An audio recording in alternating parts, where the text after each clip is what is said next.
de vista espiritual, do ponto de vista espiritual, você vê como pastor algum tipo de sinal? Essas guerras, elas te dizem alguma coisa? Esse momento que a gente está vivendo esquisito no mundo, isso te diz alguma coisa, assim, do ponto de vista espiritual? Uma boa pergunta.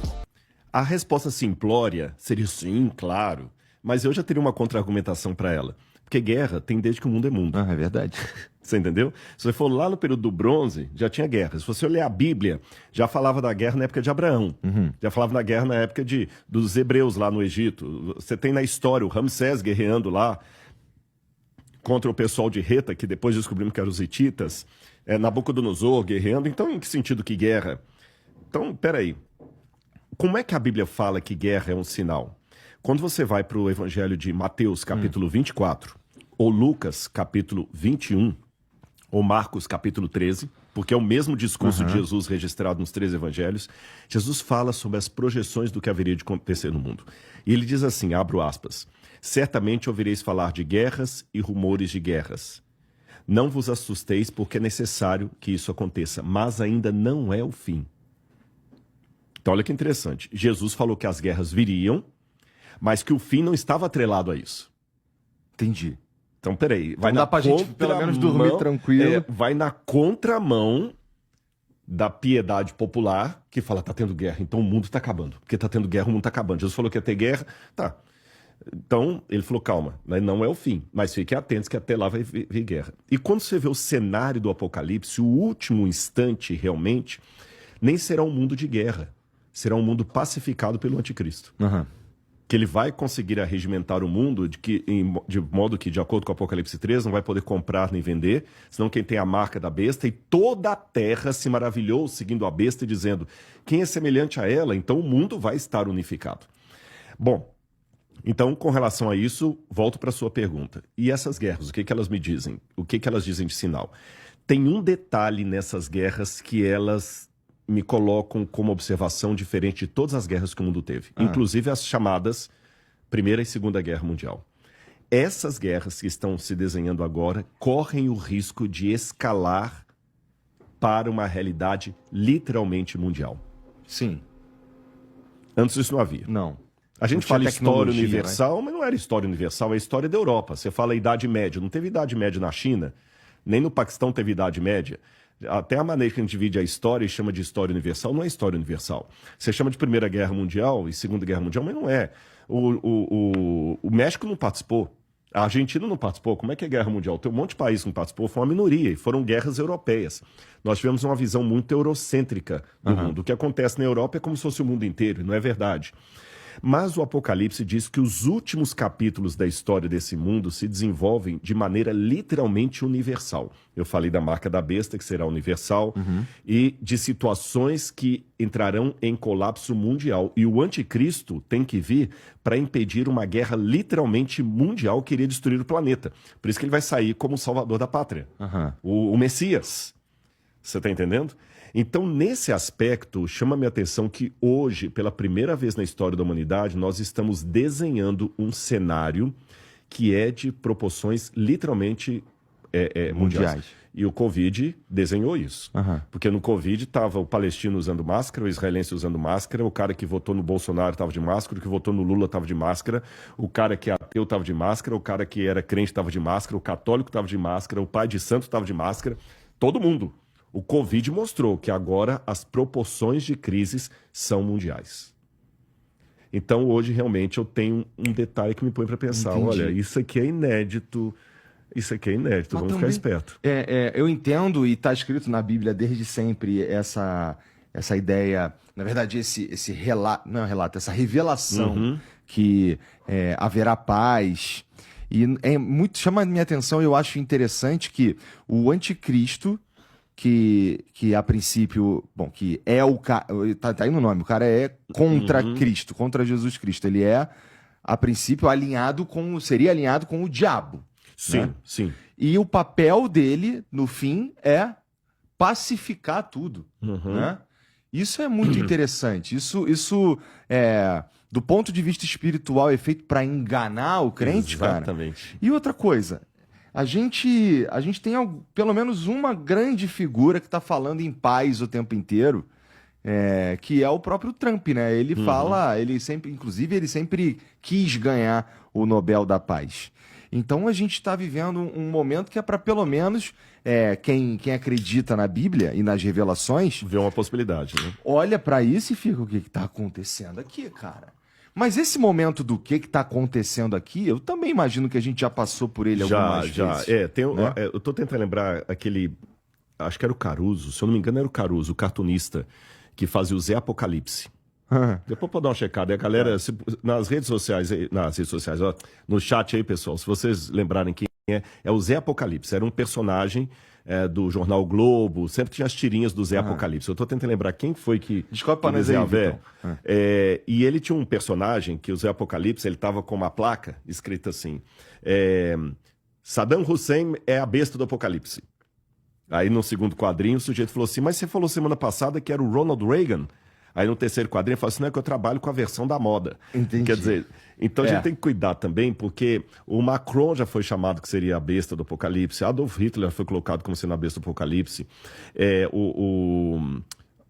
Napoleão já foi colocado como sendo a besta do Apocalipse, eu falei do Saddam Hussein, né? Então, quer dizer, eu tenho hoje reserva de ficar colocando um carimbo na testa do sujeito, é esse papa, é esse presidente, é esse líder soviético, porque já teve muitas, sabe, aquela Pedro e o Lobo, vem o lobo, o dia que o lobo vem mesmo ninguém acredita. Que os Estados Unidos têm uma hegemonia no cenário mundial e provavelmente final, é reconhecido por muitos teólogos. Muitos teólogos veem um papel estadunidense em Apocalipse capítulo 13. Tem muitos teólogos que enxergam isso aí, porque uma coisa que está já patenteada na história do cristianismo é o seguinte, o anticristo, primeira coisa, o anticristo ele tem que nascer dentro do seio do cristianismo. Não pode ser fora. Até quando você colocou a palavra anticristo, é interessante que anti em grego não é apenas contra, é aquele que é contra e usurpa o lugar de. Tá certo? Então o anticristo é alguém que usurpa o lugar de Cristo. E ele é chamado por Paulo, João, os dois que falam mais do anticristo, como sendo um ser apóstata. O que é um apóstata? Um ser que saiu do meio do povo de Deus. Então é como se eu falasse assim, qual a primeira condição para morrer? É estar vivo. Qual a primeira condição para adulterar? É estar casado. Solteiro não adultera, ele fornica. Você está entendendo? Então, qual a condição para ser um líder anticristo apóstata? Ele tem que ter sido parte do povo de Deus. Então, é uma ruptura do povo de Deus. E tudo indica que isso nasce na Europa, porque João fala que a mulher prostituta que se assenta sobre a besta, ela fala, é a mulher, é a cidade que domina sobre os reis da terra. E diz que essa mulher é descrita no Apocalipse como uma prostituta que se assenta sobre 7 montes. Qualquer estudioso de história romana, na primeira página do livro, vai ver que em história que Roma era a cidade que dominava o mundo inteiro e ela é descrita como uma mulher que se assenta sobre 7 colinas. Pode dar uma googada aí, você vai ver. Você entendeu? Usar o chat GPT agora, a inteligência artificial, né? Roma é a mulher que se assenta sobre 7 colinas. Está em Apocalipse 17. Então não precisa ficar inventando demais. É um computador da ONU, é a Greta, você entendeu? Eu não preciso ficar fazendo exegese de almanaque, de revista, né? Bom, então já sei que é essa. E tem uma outra besta que ela é o oposto dessa, que essa surge do mar, a outra surge da terra. Parece que é um novo mundo, dominado ali pelos Estados Unidos. Agora, um detalhe também que eu ia dizer sobre isso aqui, deixa eu só... É literal esse surge do mar? Não, porque na Bíblia o mar é símbolo de povos, nações. Então quer dizer que é um conglomerado de vários povos. E o Mediterrâneo era assim chamado. Tanto é que o nome Mediterrâneo é Mare Nostrum. É o mar nosso. Eu lembrei o que eu ia falar. Nessa questão que você falou do anticristo vem para enganar os crentes, quando você lê o Apocalipse, você vê que o Apocalipse pode ser, entre aspas, resumido entre uma contrafação do poder de Cristo. Parece que o diabo, ele imita Deus o tempo todo. Aí alguém fala, como ele imita Deus? Eu sempre pensava que o diabo era o oposto de Deus. Não. Se você até uma leitura psicológica, o diabo é aquele fã que tem ódio, que mata o John Lennon, você entendeu? Mas usa o corte de cabelo do John Lennon, ouve todas as músicas do John Lennon e veste a mesma roupa do John Lennon. E tem a camiseta escrito John Lennon, te amo. Parece que o diabo é assim em relação a Deus. Ele imita as coisas de Deus, mas não imita o caráter e a bondade de Deus. Porque há dois tipos de imitação. Há aquela imitação normal, que é a imitação que as suas filhas têm em relação a você, sua esposa, que você vê assim, gente, ela senta do jeito que eu sento. Tinha um amigo meu que uma vez ele falou que ele tinha mania, sempre que ele estava no banheiro, ele escovava os dentes, ele batia a escova 3 vezes assim para enxugar e colocava lá. Um belo dia ele viu a menininha dele também escovando o dente, batendo 3 vezes. Essa imitação é saudável, é a imitação de alguém que você vê, você se inspira na pessoa, porque você vê nela um modelo de vida, tá certo? Então é nesse sentido que a gente deve imitar a Deus. Paulo falou, sede meus imitadores como eu sou imitador de Cristo. Bom, agora existe uma outra imitação, que é a imitação patológica, é daquele fã que quer matar o cara, que ele quer tomar o lugar dele, sabe? Daquela pessoa que ele fica te imitando, ele vê o seu jeito de falar, ele imita o seu podcast, mas é porque ele quer ser o seu concorrente, ele quer assumir o seu lugar, ele tem inveja de você. E essa imitação também, muitas vezes, é a imitação do engano. É a bolsa Louis Vuitton da 25 de março, que é igualzinha à verdadeira, só que não tem a qualidade da verdadeira. É nessa segunda situação que o diabo imita Cristo. Entendi. Ele imita não porque ele se inspira em Cristo, mas que ele quer ser uma bolsa parecida, porém sem a qualidade. Aí você vê no Apocalipse muitas coisas. Vou dar alguns 2 ou 3 exemplos. Cristo aparece no Apocalipse como sendo um cordeiro que estranhamente estava degolado, porém estava vivo, que ele ressuscitou. A besta do Apocalipse também tem uma das cabeças degoladas, mas está viva, imitando a Cristo. O cordeiro é Cristo, lembra na Igreja Católica eu falei, o cordeiro de Deus que tira o pecado do mundo, citando o Evangelho de João. A besta é descrita como tendo aparência de cordeiro, mas falava como dragão.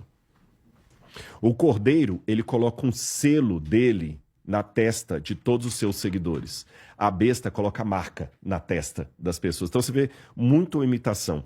Então o anticristo é alguém que vai parecer o Cristo, ele vai falar como Cristo, ele vai ensinar como Cristo e vai ser um ser que vai levantar de dentro do cristianismo e vai enganar aqueles que forem enganados. Então, no final das contas, o discernimento vai ser espiritual. Entendi, faz sentido bom, faz sentido, óbvio, afinal você é um estudioso disso aí tudo, mas então eu consigo entender o que, então quem tá falando que, já temos aqui o anticristo, olha, fica esperto, o Trump, não sei o quê, o Trump, falta para ele algumas características, então, né? Então ele teria que... Eu estou esperando... Bom, se Roma é a prostituta que se senta nos 7 montes e tudo mais, aí a gente volta para a teoria mais antiga, né? Que o anticristo vai aparecer lá no Vaticano. Não, pode ser. Mas é que não é uma questão também de ser contra a Igreja Católica. A gente tem que tomar muito cuidado de falar as coisas sem precisar ferir as pessoas. Claro. O próprio catecismo, ele levanta que uma das últimas capítulos da história do cristianismo, então esse é um ensino que está no catecismo, será uma oposição tremenda de dentro da igreja. De dentro da igreja. Tá certo? E, inclusive, há muitos teólogos católicos, Hugo von Balthasar, que eu podia citar, e outros mais, que até acreditam que alguém vai usurpar o trono de Pedro. Então, aqui eu não estou sendo... Viu o pessoal que está assistindo que é católico, o Rodrigo está atacando a Igreja Católica? Não. Eu tenho que lembrar que antes de ser... É até interessante isso, porque eu encontrei...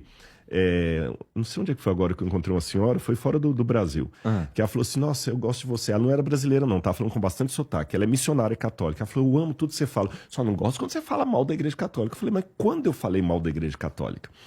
Discordar não é falar mal, tá certo? Discordar não é falar mal, você entendeu? Quantas pessoas discordam da minha igreja e não me sinto que elas estão falando mal. Agora, realmente, você tem que saber discordar com a educação, elegância, honestidade intelectual, sem argumento ad hominem. Então, eu tenho que colocar o seguinte, bem claro para você. Até eu respondendo essa senhora, eu falei assim, olha, se você soubesse as boas memórias que eu tenho da Igreja Católica e alguns traumas que eu tenho da Igreja Adventista, você ia falar assim, você tá mais defendendo a Igreja Católica do que a sua igreja. Porque, olha que interessante, eu tenho na minha memória padres que me ajudaram. E tem na minha memória colegas de ministério que me fritaram. Entendi. Da Adventista. Então, significa que eu estou falando mal da Igreja Adventista? Não. De jeito nenhum. Como também tem na Igreja Católica padres que me perseguiram. Você está entendendo? Como eu tenho também na Igreja Adventista pastores que me ajudaram. Então a gente tem que saber separar, sem colocar tudo no mesmo pacote. Então vamos lá. Falando da Igreja Católica, antes de ver o CNPJ da Igreja como instituição, eu tenho que lembrar o seguinte: o que é a Igreja Católica? É um braço do cristianismo. Assim como a Igreja Batista, assim como a Igreja Adventista, assim como a Igreja Presbiteriana, assim como a Congregação Cristã, assim como todos. O que são esse conglomerado? Vamos fazer uma visão social. São braços do cristianismo. Ok, se são braços do cristianismo, você está inteiro.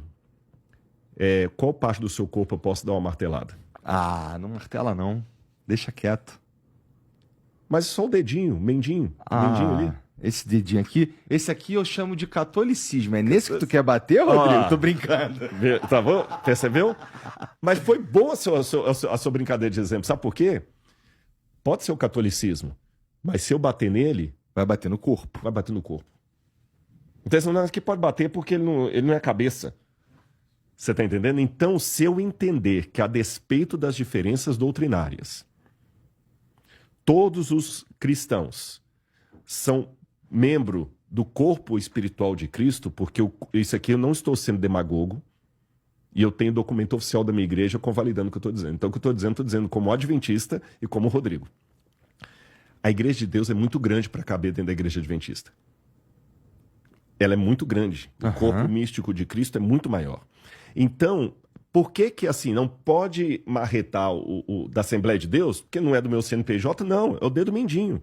Se bater ali, vai doer. Se bater no meu ombro, vai doer. Se bater na cabeça, vai doer. Se bater no joelho, vai doer. O corpo todo fere. Então, quando a gente vê, por exemplo, aquele caso, eu não vou falar a palavra para o YouTube não derrubar, que teve de padres com crianças lá nos Estados Unidos, que virou até um filme, virou um documentário, eu vi muito crente vibrando. Esses padres tudo safados e tudo mais. Tem que sentir a dor, porque está sendo um opróbrio para o nome de Cristo. O que aqueles párocos fizeram, aqueles padres fizeram, estava trazendo vexame no Evangelho. Aí depois veio outro e veio um escândalo de um pastor aí também, que estava andando com calcinha na rua e peruca. Sabe, parece aquele... Ele estava fazendo a investigação, cara. Ele estava fazendo investigação, né? Pois é.